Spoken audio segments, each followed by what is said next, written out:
Alrighty. Well, I am thrilled to have Dr. Christina Rush join me today. I'm Karen Weeks, if you don't know who I am, although I think I know the two people that are here so far. We are really excited because this is a topic where I think we talk about maybe one-on-one, but don't talk about as broadly. And as someone who has been internal in a lot of HR roles and have helped people at my organizations navigate some of these moments, and now as a career coach, helping people think about, well, if I'm looking for something new, how do I think about this?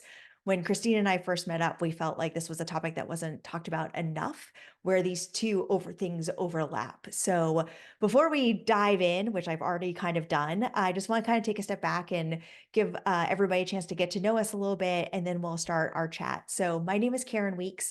I am the Chief People Officer at a company called Obviously, which is a marketing agency, but I also run my own coaching business called Shine at Work, where we help people at any stage of their career navigate their career development, what they want out of their career. If you're a new manager, what does that actually mean? So at any moment in their careers. And part of that is navigating how it fits into their lives. And so for me, the intersection of work and life is just human. And so knowing how to have these conversations, I think, is really powerful. So, Christina, I'm going to turn it over to you to let you introduce yourself. Sure. Christina Rush. I am now working in reproductive health psychology. So I help individuals who are working on creating their families.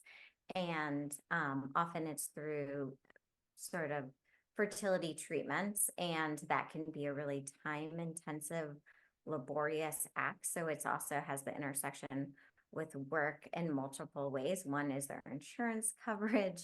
But after that, it's who do you talk to about taking the time off? What do you do when there's other people who are expecting at work and it's really triggering and hard? And the other piece of it that I often find is that a lot of people get when they're at this juncture and they've felt like they've created the life they've wanted to lead, they've been really successful in school, they now have the job they want, they have the partner they want, and they have the family that they're trying to now create, and that doesn't happen. It feels like it can throw everything up into question, and is it time to rethink it all? So I'm really excited to have this session today to talk about all those intersections. Absolutely. And that's one thing we talk a lot about is that, we are whole humans, and at different stages of your life, you may need different things. And there's been a lot of people that I work with who were extremely career driven, and that was their real identity. And then as family came into play, or the journey to start a family came into play, it put different things in perspective. And they said, maybe in the future, I'll come back to this ridiculous work that I've created, but right now I need a lot more balance for a lot of different reasons. But that's a shift in mentality. And so I think, recognizing that and just taking a moment to say that out loud is a really important step. And so one thing that I think is so important is we kind of talked about, why we even want to have this conversation is that there's often not the space to talk about these things. And I think especially if your journey to parenthood is maybe not as you expected or is a little harder, or you're going through fertility or you're adopting or things that are unpredictable, how do we first just help people take care of themselves? And then we can figure out all the other stuff. So, what advice do you share with folks that you work with around just taking care of themselves during these times? Yeah, so there's so many things that I often try to suggest. And the first really is that the struggle of infertility, we categorize as a trauma when it doesn't happen. And you can start losing yourself in it. So Mhm. I think for a lot of people, doing the work to remain focused on who they are is really important, and sort of the mindset of like, you are worthy now. You do not Mhm. have to wait for this next promotion. You do not need to wait for a child. You do not need to wait to lose 10 pounds to feel like you should be able to do the things you want to do right now in your life. So with that, like it's a lot of, for a lot of people, I see some, they come and they say, my work is stressful, so I'm just going to take a step back. Mhm. And I often say, well, one, we know that stress does not impact the outcomes of treatment. So Mm. I don't know if that's necessary, which is a really good reminder because because a lot of people think like, and they get that advice, if you just relax or if you just calm down, it's all going to happen, and that's not what we know is true. So I Mm. think being reminded of that, or feeling like one's career isn't negatively impacting one's ability to pursue a family, is important. But then also thinking like, there's something that brought you to this. There's something I Mhm. think originally that you loved or is about you. And how can we continue to foster that while you're on this other journey? So that is what we also spend a lot of time doing, because I find that people who give up their jobs and give up social life and give up all the things become shells of the people that they were. Mm. And that isn't taking care of yourself. Yeah. Yeah. Well, and I think that's really important because I think it kind of goes back to the conversation around, who am I? What is my identity? It used to be this. And one thing that I know we've talked about before is I'm a high achiever. I get all the things done. And I said I was going to do this and I did. I said I was going to do this and I did it. And now if that road to parenthood is harder than planned, it's like, no, no, no. I get the things done. I do the things. I hit the goals, and now all of a sudden that's out of your control. And how do you sort of take that realization and give yourself the grace of like, you can't actually control everything? It doesn't mean that you're a failure or any of the negative self-talk that might come into place if you're used to achieving the things that you want to achieve, and sort of just accepting. I love the serenity prayer because it talks all about like accepting the things you can change and the things you can't change, and the knowledge to know the difference, and like letting go of what you can't, and just reminding yourself of those things too. Yeah, no, I think those are really good points. And I think it brings up this idea. I would say that most of my clients are super high achievers. Like, Mm. most have advanced degrees, most are performing at the highest levels in whatever their thing is. And because they have been so hardworking that they've been able to achieve it. And this is the first thing that Mm. in their life they were like, I can't study hard enough, I can't invest enough, I can't do the things that like have made me so successful. And how do I like accept it? How do I surrender to it? And oftentimes we do a reminder that humans are the only mammals or animals that experience suffering. Everyone Mm. experiences pain, but suffering is the difference that like we put on ourselves, of wondering the what ifs. I'm not accepting this, so I'm suffering and like wondering what else could be out there. And I think the serenity prayer is really saying like, what can we move in the direction of acceptance, Mhm. around that this is hard. It's not happening the way we want it. It doesn't seem fair or just. But it is what it is right now, and not going into those rabbit holes of self-doubt and negative self-talk. And even like hating pregnant people. Like, there's just like, it does Mm. a really odd twist on your brain, and you're like, who am I that's become this person who Mm. can't walk through Target without tearing up or getting mad at a baby announcement coming my way? Yeah. Yeah. Well, and I think, even for folks where it's quote unquote easy, or your parents now, there is still this total shift in who you are, what's going on in your life, your relationship with your partner, your relationship with work. So, however you got to now having a child in your life, the same continues to be true, is that this is a whole new phase of your life, and things are going to be different, and how you interact with people and what you need from people is going to be different. Yeah, totally. We think about it also that if this is one of the first challenges, it will not be the last Mm. challenges, Mm. especially, as you continue to grow and get old. So what can you Yeah. learn from this challenge right now that can be continue to be applied to the Yeah. rest of your life, whether it's in work or with your partner, with your family, ultimately? Yeah, that's a great point. Things don't get easier after this. Mhm. Um, and so, that actually brings up a good point, talking about like things you control and how things can be hard when you are going through a fertility journey, whatever that may look like. There's sometimes a lot of uncertainty, there's a lot of doctor's appointments, you may get a call and be like, we need you in an hour. An adoption agency could call and be like, we've got a potential kid for you. Can you come in like a week? So it's just this huge roller coaster of both distraction and uncertainty, and sometimes things that you just can't plan.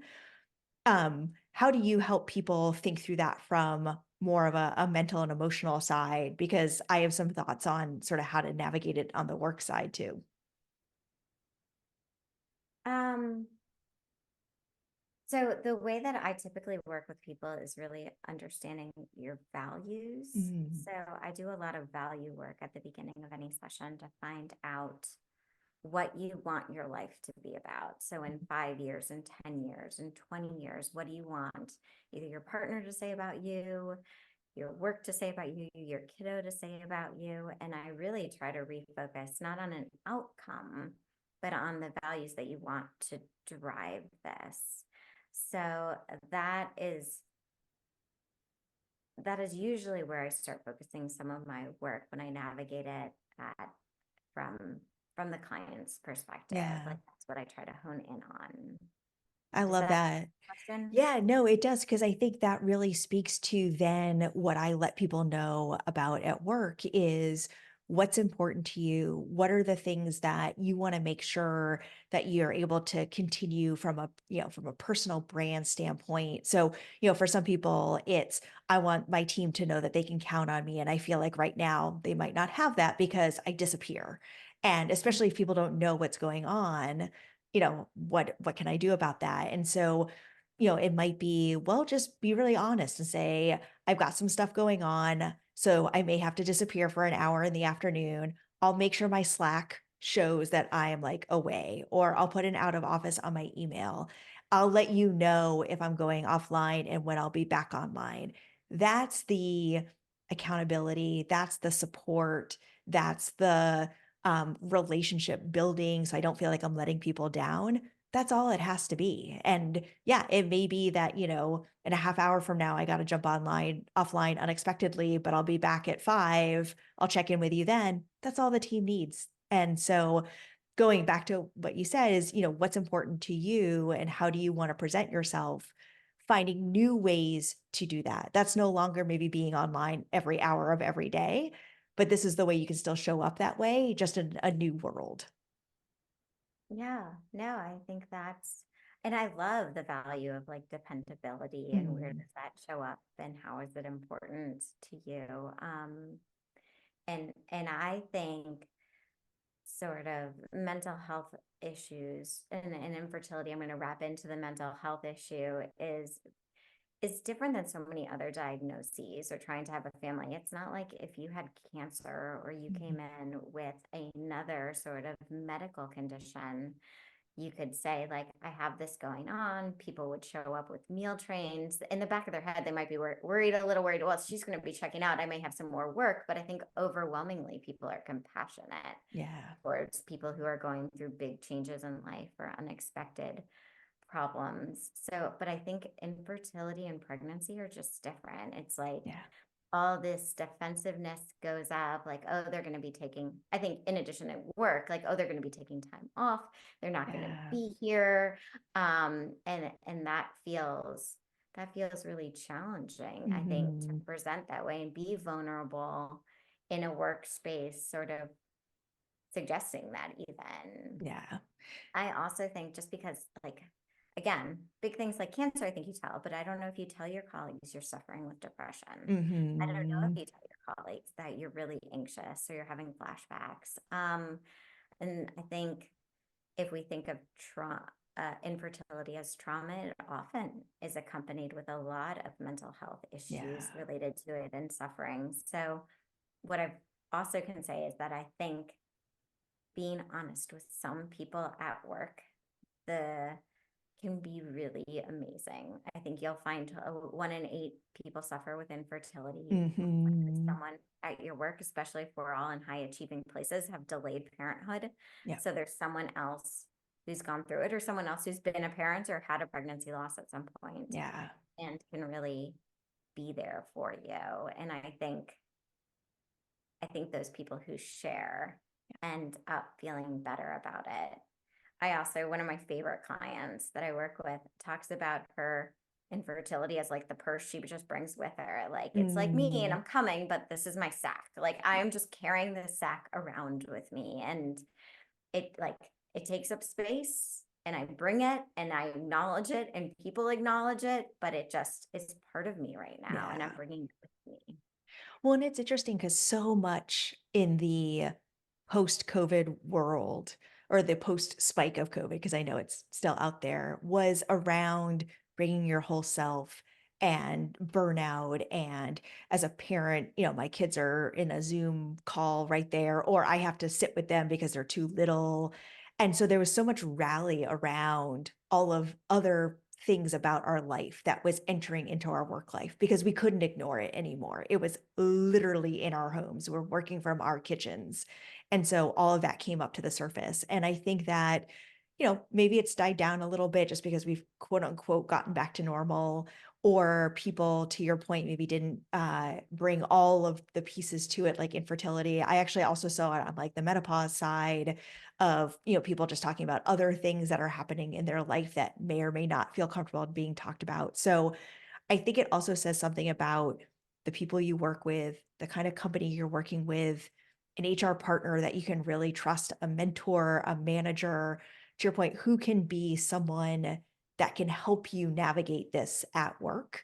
And I've seen, especially women, but honestly, even, dads that are going through this with their partners around, if you have someone that can help you think through something, then that makes a huge difference because you don't have to do it alone.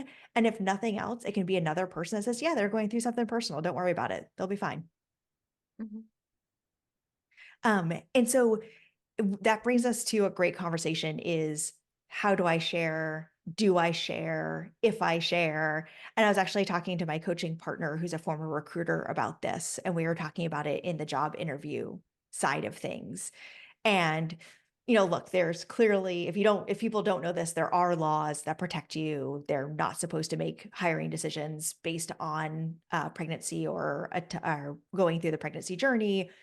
That doesn't mean there are companies out there that won't find reasons to make the wrong decision, unfortunately. But have you talked to your clients about what feels right for them and how to decide when or if to share things with people at work? So what's interesting to me is even I see a lot, and I don't know, there's probably a technical term in Karen for what you call this, but like the handcuffs that are Mm, on people in their current jobs related to like family leave. So people mhm. who are thinking about having a family and then thinking of taking a leave, so I don't see it as much as like, do I disclose or don't I disclose? But it's like, is it worth me leaving Yeah. now this current job to go to a new job that they might hire me, but I'm going to try to take some amount of leave, but it's either going to be unpaid or it's not going to be as long as I would want it. So do I just sit here Yeah. and struggle fest through it until I get to wherever I'm going to be going? And that could be a pretty long journey. Um, Mhm. and so I see that a lot. It feels like Yeah. some sort of handcuffs, but Yeah. I don't know what we call them or how you Yeah. coach someone through that. Yeah. No, it's really fair because a lot of companies, you have to have worked there for X time to get any leave, let alone paid or unpaid. And I think that then sparks the conversation of, well, depending on your partner situation, is that something that you can afford, is to not have leave? Or you brought it up at the very beginning, the insurance piece is huge. Is there a waiting period until when you're able to have insurance, and what doctor's appointments do you have during that time?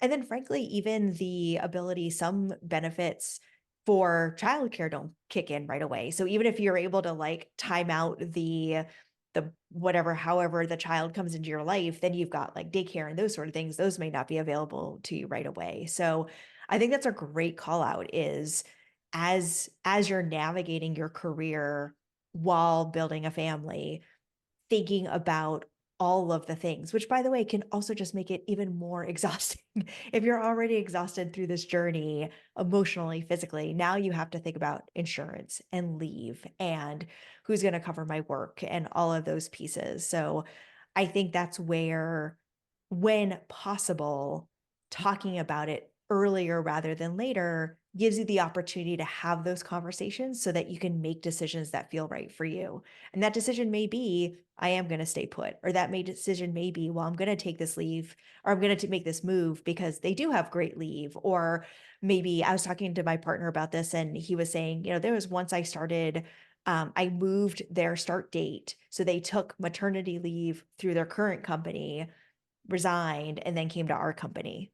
And that's how they ended up navigating it. So if you have someone to help you think through that, and again, it's got to be someone who's trusted. I completely get it, but that can really help you make some of these decisions when you're trying to make so many decisions at this moment.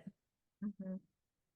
Yeah. And I just think, like, I think of my own journey. I ended up ultimately getting pregnant after I transferred and worked at Wake Forest University, but I Mm. had my kid early Mm. before my FMLA kicked in. But it was like such a wonderful place. Like they were willing to donate days from other people. And it just Yeah. was like a phenomenally wonderful, like, community sort of experience for me, and it just felt so overwhelmingly supportive. But it was just like, all right, so all my wonderful laid plans Yeah. of I'm going to go here at this time and I'll be pregnant at this time and then I'm going to have my kid here. My kid decided to come 4 months early, so that was Oh, just how that wow. played out. But I think knowing you're at a place that is really supportive of you and can be pro family when you are wanting to create a family is really important. Yeah. Because even once this kid comes, they get sick, you're going to need to be have some Yeah. flexibility that you've never needed to have before. And you want colleagues who can step in and be like, oh, of course, I'll trade days, I'll trade hours, I'll do this. Like, I know you'll be on at 9 o'clock once those kiddos go to bed, or however it works out for you. Yeah. I feel like the headline is, once you decide to go down the path of bringing a child into your life, things are never going to be the same, never going to be predictable. Just they are now in control, you know. There's Um, a lot of that for sure. And then there's a lot of like looking around, right? Like, okay, well, everyone else picked this daycare. It doesn't mean I'm a mm, bad parent if I decided to go the nanny route or a mm, family route of a family caretaker. Or I just think there's so much that yeah. starts happening and playing with your brain. Yeah. Well, and I think it's about setting boundaries even earlier on. So, when I am going for a treatment, I am offline that afternoon. Like I am not going to be online. That may be different, but this is now the new boundary I need to set. And then, as I get closer to my due date, or if my partner gets closer to their due date, if I'm the partner, I'm going to take up more of the household stuff. So that means I have to get off at 5 and then I can always jump on later. Or I'm going to be more tired in the afternoon. So I'm not going to have meetings in the afternoon. So I'm going to push my meetings all to the morning. And then when the kid shows up, this is how I'm going to set those boundaries. And I think, being honest about what you need in that moment and communicating that in a way that is as helpful, but also clear for you and whoever you're working with, that's just going to set you up for more success. The more clear communication and admitting that it may change, but this is what I need this week, this month, whatever, that's where those boundaries can start being put into place. And that's where you can start finding this new way of working and living as your life continues to totally change.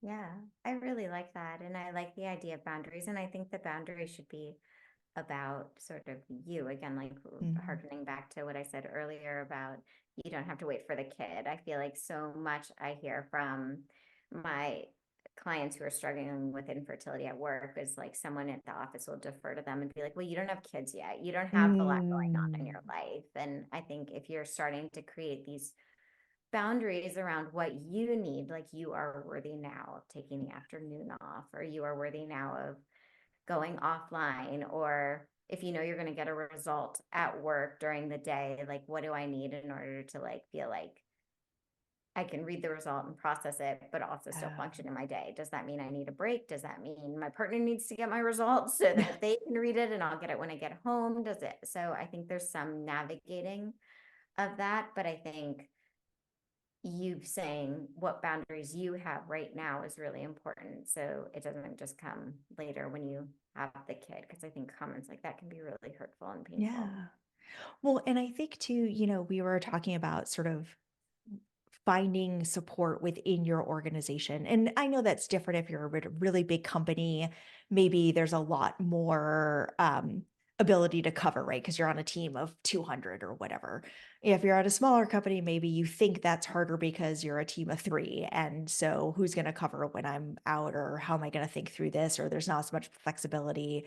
But I think that goes back to why it's so important that as you feel comfortable and when you feel ready, to just find some person. I mean, to be completely honest, there have been plenty of organizations that I have worked in where I'm the only person that knows something that someone is going through, because they want either some advice on, I'm not ready to tell my manager yet that I am pregnant, but I feel lousy and like I know I'm not showing up as my best self right now.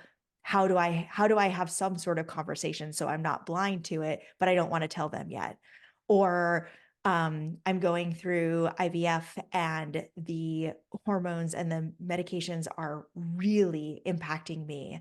And I just feel sick a lot of times. How do I take all these sick days without people questioning what's going on? So, often, whether it's your HR partner, if it is your manager, again, maybe it's a mentor that went through it, but finding someone to talk to, just so again, it's so you're not alone. That's what this is all about, is just making sure that you feel like you've got a community, even if that's one person that can help you.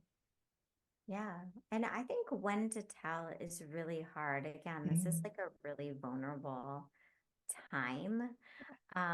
So if it's hard having people ask questions or check in or know things, or if you've had pregnancy yeah. loss, you might not want to tell until you're really far along, especially Yeah. in this COVID, when COVID was really strong. I had people hiding pregnancies until Yeah. like 3, 4 weeks and then being like, now I'm going to share. And I'm Yeah. like, I guess you were able to pull that off. Yeah. But I think now when people are being seen more, Yeah.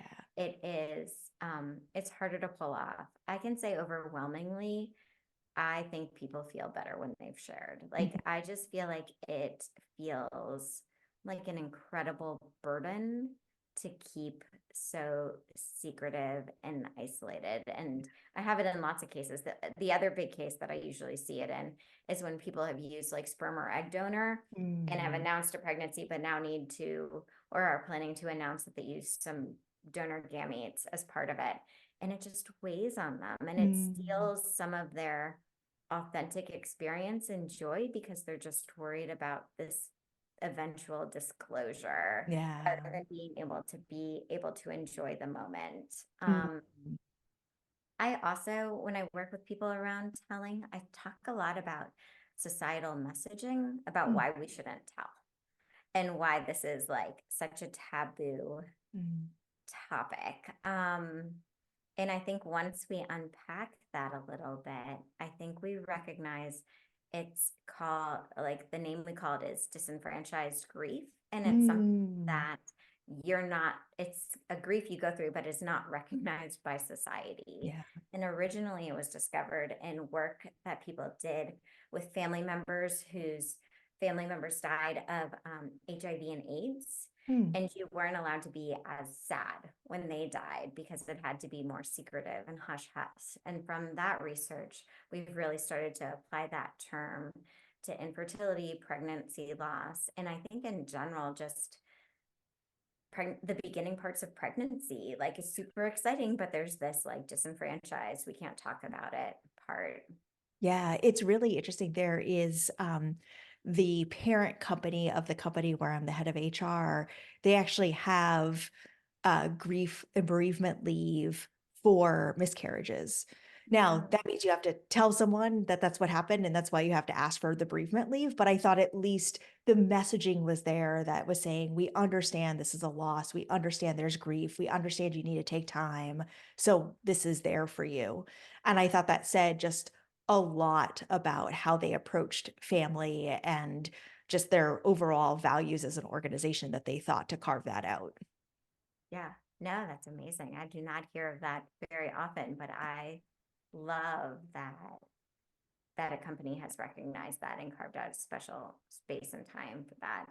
Well, and I think it also sort of ties to if you're on the other side of this and you are the manager, you are the HR partner, you are the mentor that someone's coming to, or you are the team member that someone's coming to, you know, and please, share your perspective, but, thinking through how do you respond? So, what do you need from me? How can I support you? What flexibility do you need? Is there anything you need today, or do you just want to tell me in the future? What are some other things that people can say to the person coming to them, that is sharing their news? And what should I say as the person that's hearing it? Yeah, well, I love the question, what do you need? Mm, Or I just think that's a great question for almost any of these situations. And then I think like appreciation and gratitude for sharing, mm, like, acknowledging that it was a vulnerable, it's risky to share this in some ways because it means someone else knows something very private about you. mhm, Um, and then I think depending on what it is, you can also temper it. I mean, if it's a loss, like that's mm, sadness and that's grief. If it's an upcoming pregnancy, that's also like exciting and joyful. So I think there's I like, so what do you need? Like, how are you feeling? mm. Sorts of Yeah. questions.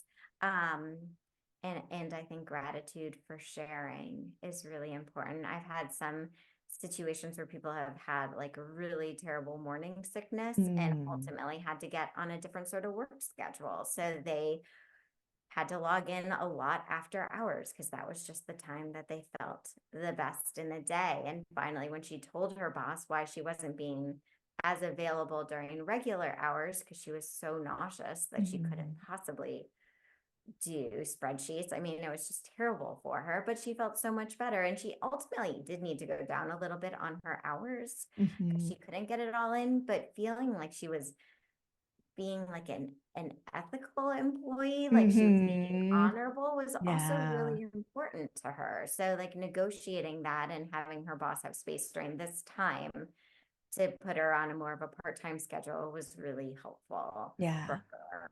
Well, and it goes back to what we were saying earlier about like what are your values? What's important to you? And if showing up, in a way that is ethical or that you're there for others or you want to let people know that you're reliable or whatever, however you want to phrase it, finding ways if that's wearing on you and you're already not feeling good, I'm sure that doesn't help you feel any better. So getting that off your shoulders is in whatever way you feel comfortable doing will only help you be as healthy as possible. And not that stress leads to consequences, but it just helps you be healthier in general, which will help you, you know, not add to your sickness at that moment. Mhm. Yeah, no, I think that's great. I also think I'm thinking about it from a manager's situation. I Mm, have a lot of my clients are in the medical field, which mm, I, again, a big population that delays pregnancy because there's a lot of extensive training. So I think for them, it's interesting to think about like time out of clinic is patient care, and other doctors have to sub in, and how do you delay a day, and then all those patients. So finding ways to talk to a manager about like how to manage that sort of care of patients yes. could be really, really helpful. And I'm sure, again, we don't need to reinvent the wheel with every person who's gone through this. So I'm sure managers can come from a wealth of knowledge, or they can go to HR and talk to people about like, how do we make sure that we keep our provider healthy and happy and able to do what Mhm. they need to do in order to stay here and create their family and care for the patients and Yeah. the other providers? How do they step in and support them? Yeah. In a manager training that I do through Shine at Work, there's a whole section that we talk about balancing the business need and the human need. And, for so long, I think managers, if people have heard about this and they've been in work long enough, 15 years ago, managers were not friends. We didn't talk about this stuff. It was business only. And that has changed so much. But I think now managers struggle with, well, what is the right balance? As a Mhm. human, I want to give you everything, and whatever you need, you do your thing. But I also have a team I'm running, and I have goals that we're trying to hit and revenue that we're trying to drive. So, how do I find that balance? And usually it is literally that. Like, I want to support you, help me understand the time frame, tell me what you do know so that I can fill in the gaps, and we'll just keep adjusting as we go. But the more information I have, even if it's, I don't know, it's just how I'm feeling right now. Okay, that lets me know that as a manager, I have to figure out how to build in flexibility so that next month when you're feeling something different, we can kind of go from there. Yeah. No, I think that's great. And I think having a manager that could honor that and manage that balance must be really great. I'm totally aspirational. So I think Yeah. that's wonderful. Well, and I want to wrap up with talking about something we talked about in the very beginning around the idea of things change for you as you go through different stages of your life. And my identity used to be this hardworking career person. I got to the VP level or the whatever that was, I got, I have my own practice, I have my whatever. And now life is looking different, either because my journey to getting a family is harder than expected and I need to have more grace on myself, or when the child does arrive in whatever way they do, I now have this whole other perspective on things. I've worked with some amazing high achieving people, women and men, who all of a sudden were like, oh, work is no longer the most important thing. I may actually still love what I do, but I also have this human that I also really love and want to spend time with. And I feel guilty when I'm with my child because I'm not at work. And then I feel guilty that I'm at work and not with my child. And it's this whole new world for them. Do you continue to work with clients when they sort of get to that stage and they're trying to figure out the whole work-life balance conversation? Yeah, I think I do. So a lot of people come to me for infertility and they're like, all right, so like, and I'm just going to get pregnant and then we're going to peace out. I'm going to be good. And like some do for a time being. And then some people come back during pregnancy because pregnancy Mhm. isn't exactly what they dreamed of. And then some people come back when they have a kid because that's not exactly what they dreamed of.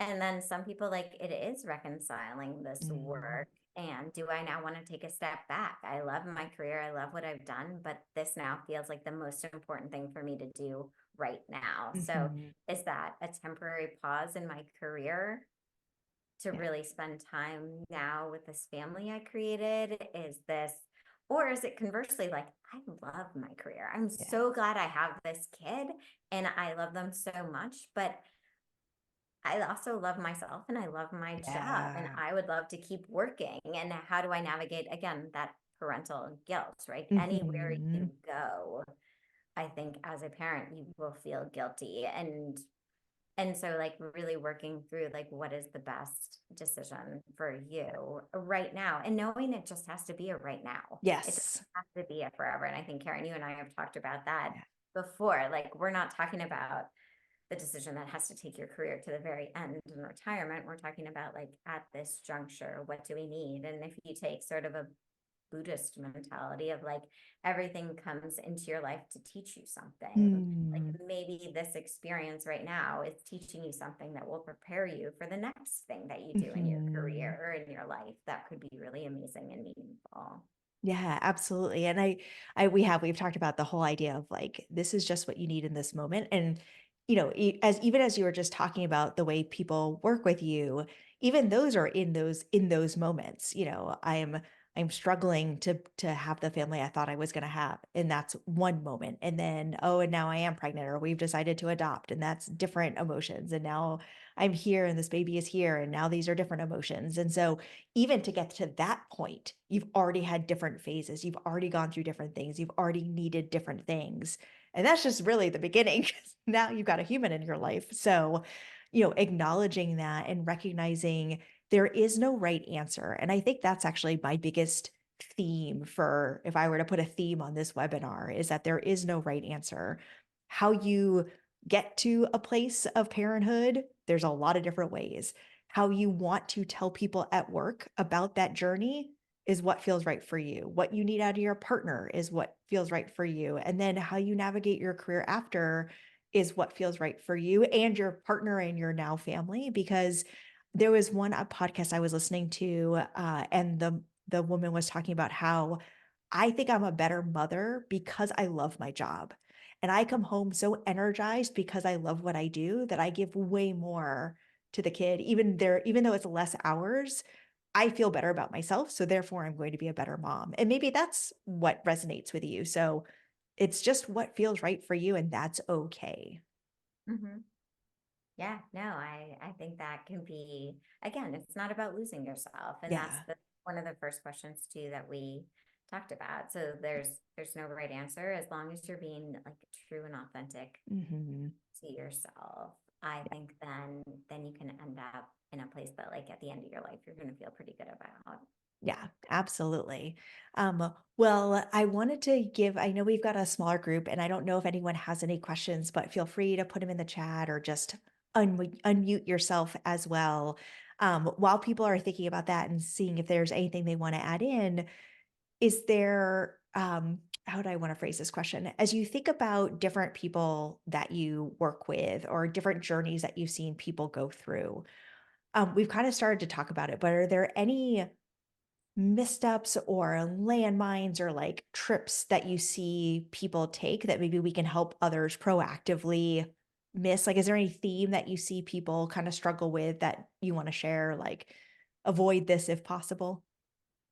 That's a great question. I think one of the big tough landmines, and maybe you can also help support Yeah. people on this because I haven't found the greatest answer, is like how to navigate other people's pregnancies at work. Yes. Um, or announcements or people that just want it came easily, they're flaunting it, Yeah. they're showing it off, and that it can be really triggering and hard Mm. and can like impact your desire to even go to work or Mhm. to be a team player with this person and like how to navigate those situations. I even have people who are in baby making careers. So I think Mm. like an OBGYN, right? Yeah. Who is delivering babies. It can be really tough for them to decide to stay in the career or how do you Yeah. separate out this is your job, but it's hard for you. Yeah, yeah. No, it's fascinating because I haven't had that come up with pregnancy, but I've had it in other areas of people's life where they're going through other sort of, they're going through a divorce and everybody else is getting married, or like that's how it feels, right? And or they're, going through tough financial times. And if they see one more person say that they're taking this European trip and they can barely afford to get their groceries that week, like I want to scream. And so I think for me, it's really kind of ties back into, you don't know what other people are going through. And so always being sensitive to that, but also recognizing that everybody has different pieces of their life. So even if they are overjoyed with all of the pregnancy and like all of the happiness or whatever, they might also be throwing up at home or they may be screaming at their partner because, they're not feeling great that day and they're putting out this view of I'm supposed to be the glowing pregnant person. So here I am. Or maybe it is harder at home with their partner right now. And so at work, they can celebrate it more and feel happier because they're not dealing with that weight. And so I think I encourage everybody to just remember there's always things going on that we don't see, even when someone's projecting something really good or when someone's not sharing much and they're just sort of sitting on the sidelines. And so, maybe bring it down a notch, but then also recognize that there's more to people that we're seeing. But I think I've seen it definitely. I saw it during some of the heights of COVID where actually the comment I would hear is, well, I don't have kids, so I want to help the people that do because they're really struggling. And yet they're sitting in their apartment alone, quarantined, not seeing anyone. And so, like, no, you're going through stuff too, or you're in an apartment with five people all trying to work from this like small apartment in New York City. Like, no, you're going through things too. It's not about comparison. It's about navigating you and recognizing what you need in these moments. And then, yes, other people are going through good or bad things, and they may or may not be sharing it. So just focus on what you need at this time. Yeah, I think that's always a good reminder, right? Everything isn't social media shiny, Yeah. what you see on the outside. So I think that's good. I also tell people, I guess, to add to that, like if they need space or boundaries around the person who's sharing so much or can't go to the work baby shower, to offer that up and just be like, look, I love you, or whatever the terms are, Yeah. right? Yeah. I appreciate you. I'm super happy for you, but this is really hard and painful for me. Yeah. And in order for me to feel okay and to preserve like my ability to work well and our relationship, I need to take a step back. And Yeah. so I won't be attending this, but I will be sending a gift or a card. Yeah. I can sign up for a meal train later on. But like, I think to acknowledge it, but to acknowledge it in a way that's saying, like, I am trying to really hard to preserve our friendship. Yeah. And if I force myself to go do all these things, I mean, you don't say this to the person, but Yeah. like, I'm going to be resentful and Yeah. I'm going to be angry, and I don't want to be resentful or angry. Or I often feel like people who are struggling with this, like just had a loss and now are showing up at a baby shower, like the Yeah. dissociative experience, which Yeah. is really hard. And we don't want that. So, and no one wants you to go to a baby shower and have to have a dissociative experience. Yeah. Like that openness and honesty about what one's going through, and like saying, I'm going to take an active step back right now to Yeah. preserve our relationship, Yeah. can be really important. Well, and I think it goes back to just finding the words in whatever way you feel comfortable of what you need in that moment. And if you don't have the words yet to say all of that, just say, I'm so happy for you. I'm unable to make it, but here's my gift. It's on the kitchen table, or I'm Mhm. sending something in the mail.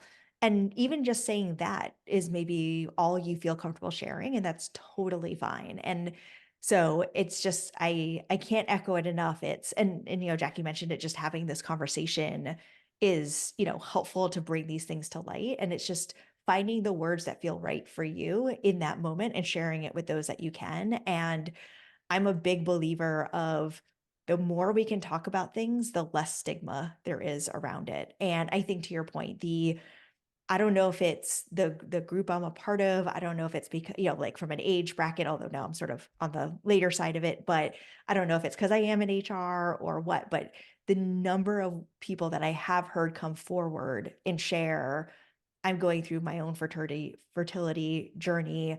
My wife and I, or my partner and I, are going through this. Much more same-sex couples are sharing, oh, this is a surrogate, we adopted. And so I just feel like there is more talk about it. And so as we can talk about it more in the workplace and let people know that there are moments where this is going to change how you think about your career or not, but just having those conversations are so important. Yeah. Well, and I also think there's a big movement of single parents by choice coming out, Yes. and Hmm. being able to say in a workplace, this is what I'm doing, this is the announcement, without getting questions of like, so who's the donor? Or, like Yeah. also having Hmm. appropriate boundaries around questions we have for queer couples or say Yeah. or single parents, related to their fertility struggles, that we would never ask Yeah. a heterosexual couple that just announced a pregnancy. So Yeah. I think one of the beautiful things, I think, from the work that I do with some people is they don't understand why in the world they struggled with infertility. Like Mhm. I don't traditionally subscribe to like a God made this happen sort Mm. of thing. Mhm. But I do think things present opportunities to learn. And Yeah. so I think one of the making meanings part of infertility can often be like, how do I educate people once I'm through it, Mm. and once I've Yeah. gone through it, on like what to ask, what's an inappropriate, what's a painful thing when I'm at Mm. work and I'm at a baby shower and I'm at a childbearing age. Don't ask me if I'm going to have children. Don't Oh ask my anyone gosh. if they're ever going Yes. to have a child. Thank Like, you. so I think that's in some ways the making meaning part of the journey that Yes. some people hold Yeah. on to. Yeah. Oh, as someone who chose to be child free, if I got that question one more time and I said, I actually have decided not to have kids, and they go, oh, really? I'm like, yeah, that's my choice. I get to do that. 100%. Um, Well, and I loved to the idea of helping people connect as well. And that's why I love doing these kinds of webinars is, now maybe someone now talks about this with someone else, or if we share it and whether they were able to join or not, they know the topic is at least out there. And I think there have been times where I've gone to someone else in an organization and say, someone just shared with me that they're going through infertility or they're going through this or they're going through that.